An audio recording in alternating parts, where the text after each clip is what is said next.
Shiv unity foundation Maharashtra राज्य Balusha madam व आमच्या सर्व टीम कडून आपल्या या आंदोलनास आपलं नाही माझ्यासहित सर्वांच्या आंदोलनास पाठिंबा देण्यासाठी इथं आलेलो आहोत। मॅडम सोबत मॅडमनी गिरी सरांना पण पाठवलेलं आहे। आमच्या या अगोदर पण सरकारला तेच पाहिजे, म्हणजे त्यांना अपेक्षित तेच तुमच्यात फूट पडाल, तुमच्यात फूट पडू देऊ नका आणि ती कोणत्याच मुद्द्यावर फूट देऊ नका।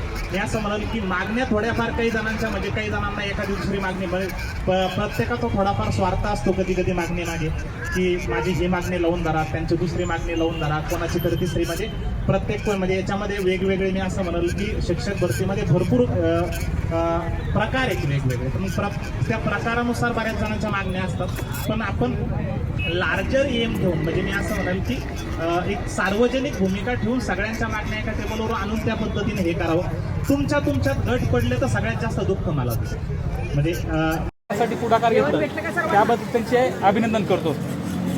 बघायला गेलं तर पूर्ण महाराष्ट्रामध्ये अभियुक्त धारक आज शिक्षक भरतीची वाट पाहत आहे। आज आपण 9 मार्चला इथं पहिल्यांदा आंदोलनाची हाक दिलेली आहे आणि त्यासाठी पूर्ण महाराष्ट्रभरातून उत्स्फूर्त प्रतिसाद पण भेटलेला आहे। आज आपल्याला विशेष मार्गदर्शन करण्यासाठी बापू आलेले आहेत, वराडे सर आलेले आहेत, हे जे की आपल्याला ऑनलाईन प्लॅटफॉर्मच्या माध्यमातून शिक्षक भरतीचं मार्गदर्शन करत असतात। इथंच त्यांनी जबाबदारी न झटकता आपण नोकरी लागेपर्यंत आपल्यासोबत राहण्याचा त्यांनी दृढनिश्चय पण दर्शवला आहे आणि आज प्रत्यक्षात ते इथं आपल्या सोबत सहभागी झालेले आहेत। कुणाचा काही प्रश्न असेल, कुणाचा काही प्रश्न असेल, पण मराठी शाळा टिकली पाहिजे एक मुद्द्यावरती जरी आपण एकत्र आलो तर शासनाला आज जे अन्याय करत आहे आपल्यावरती, मराठी शाळा बंद पाडण्याचा जो कटकारस्थान करत आहे ते आपोआप बंद होईल। तरी त्यांना पण पाठिंबा दर्शवा।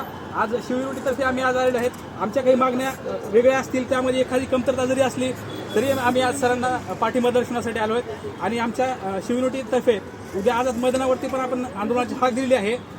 तरी जरी इथं जे आज जमा झालेले आहेत 9 तारखेला, यामध्ये काही विद्यार्थ्यांना जर उद्या मुंबईला यायला जमत असेल तर त्यांनी उद्या आवर्जून मुंबईला आझाद मैदानावरती आंदोलनासाठी सहभाग दर्शनासाठी येऊ शकता। या अगोदर पण आणि पत्र घेऊन एक कागद असतो, पण मागण्या या सर्व आपल्या असतात। संघटना या एक आपल्याला तिथपर्यंत पोहोचवण्याचं काम करतात सर। पण आम्ही पालिकेमध्ये जागा पोर्टलला जास्तीत जास्त द्याव्यात म्हणून 2-3 वेळेस निवेदन देण्यासाठी गेलतो। पुन्हा जाधव सर यांच्यासोबत पण आम्ही माझ्यामध्ये एकनाथ शिंदे साहेबांना भेटायला पण गेलतो। मॅडम आहे तिथं, जाधव मॅडम, त्यांच्यासोबत आम्ही बरेचदा गेलतो। कुठलीही संघटना किंवा कुठल्याही पक्षाचा मतभेद न करता आम्ही वेळोवेळी आंदोलन कुणाचंही असो त्यासाठी पाठिंबा देण्यासाठी। कारण मी एक विद्यार्थी आघाडीचा राष्ट्रवादी विद्यार्थी आघाडी